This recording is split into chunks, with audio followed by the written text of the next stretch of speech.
Ma, Ha? alis na po ako ah. Alisan ka pupunta? Kasama ko po sila Derek. May pupuntahan lang po kami. Anong gagawin nyo? At saka, bakit ganyan ang itsura ng suot mo?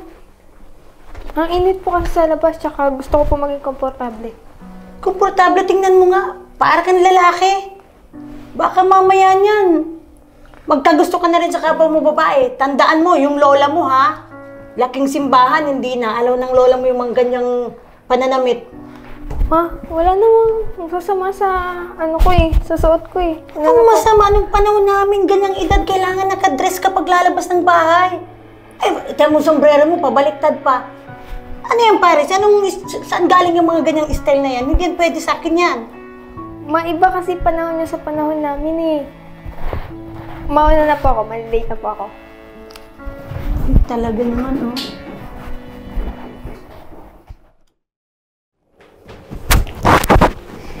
Ay, Paris, ano yung ginagawa mo? Tingnan mo nga yung suot mo.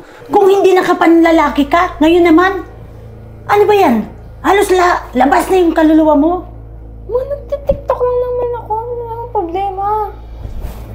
Hindi nga ubra yung ganyan. Yung panahon namin sa edad mo, hindi ubra yung ganyang suot-suot na yan. Ano ka ba naman, anak? Ma, wala nang problema sa suot ko eh. Iba kasi panahon niya sa panahon namin. Hindi naman ako pwede magsuot ng ganyan. Balot na balot. Walang passion. At nangangatiran pa talaga. Alam mo ma, pag nagsuot ako ng ganyang suotan mo ngayon, ano sasabihin sa akin ng ibang tao dun sa labas? Na 80s or 90s yung mga suotan ko? Eh kahit na anong sabihin nila, at least makita naman na desente ka, kagalang-galang ka, hindi katulad. Labas ng kaluluwa mo, anak. Baka mabastos ka dyan sa labas. Ma, ito kasi yung mga trend ngayon. Anong trending-trending? Wala akong alam sa mga trending-trending na yan. At ayoko yan. Pumasok ka sa loob. Magbihis ka. Hindi ko gusto yung suotan mo. Magbihis ka. Pumasok ka doon.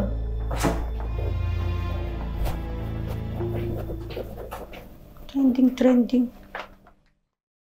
Ate Lori, kanina medyo napagsabihan ko yung anak ko. Kasi nga, mantakin mo nung una, dinaanan dito yung mga classmate niya. Alam mo yung pormahan? Parang lalaki. Tapos nung isang araw naman, nakita ko nagtitiktok. Alam mo yung kung anong suot? Labas na kaluluwa. Eh di ba alam naman pinalaki tayo ni Lola na conservative. Hindi, pinagalitan ko talaga sa suot niya. Ayun, nagtampo siya kanina. Ano bang gagawin ko? Sis, ano ka ba? Yung panahon nila ngayon, Gen Z na. Yung panahon natin, centennial pa yun. Bakit kailangan mo kasi siyang laging sinasabihan na yung mga suot niya, pinupuna mo? Yung bata, madaramdam din yun sa'yo na hindi mo siya maintindihan, hindi mo man lang sabihin sa yung i-appreciate mo. Total, alam naman ng anak mo, may isip naman siya kung sumusobra na siya sa kanyang pananamit or medyo, ano yung dyan, yung hindi na karap, yung suot niya is hindi na angkop. Marunong naman, maan naman yung anak mo, ano ka ba? Huwag mo nang pagbawalan yung bata. Eh, nagtampo tuloy sa'yo. Yun na nga ate. Alam ko naman na matalino yung bata. Kaya, ano man dapat mong gawin nito? Mas mabuti yan, mag-usap kayong mag-ina ng maigi, yung heart to heart. Alam mo yun? Kasi para maramdaman ng bata na naiintindihan mo siya at may tuwala ka sa kanya. Hindi naman pwedeng ganyan. Nagtatampo yung bata, hahayaan mo. Hindi naman ganda-ganda ng pagsasama niyo bilang mag-ina dahil lang sa ganong sitwasyon. Ito pa nga, may paparating next week yung kanyang yung... Ano yun? Yung sa high school, ano ba yun? Yung junior, senior. Yung JS Prom. Mas magandang mas magandang simula yun. Mag-offer na lang kaya ako samahan ko sa school. Ano sa tingin mo? Mas okay yun para magkaintindihan niya. Kaya kausapin mo siya na paumanhin anak ko. Kasi para bang pinipilit ko yung henerasyon namin sa yung gano'n. Basta i-explain mo ng maigi. Yung bata matalino naman yung anak mo. At saka, alam mo, ang henerasyon natin, hindi mo pwedeng ipilit dun sa anak mo. Kailangan, tayo na yung mag-a-adjust sa kanila ngayon eh. Alam mo yun na, tipo ba na, yung sitwasyon natin ng panahon na yun, mahirap para sa kanila ngayon. Basta i-realize mo na pasensya na yan.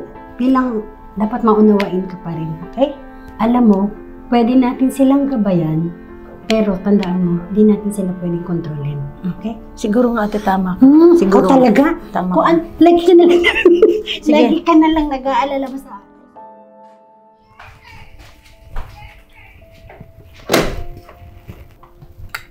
Nak, sigurado ka ba na hindi mo na kailangan ng kasama sa prom mo?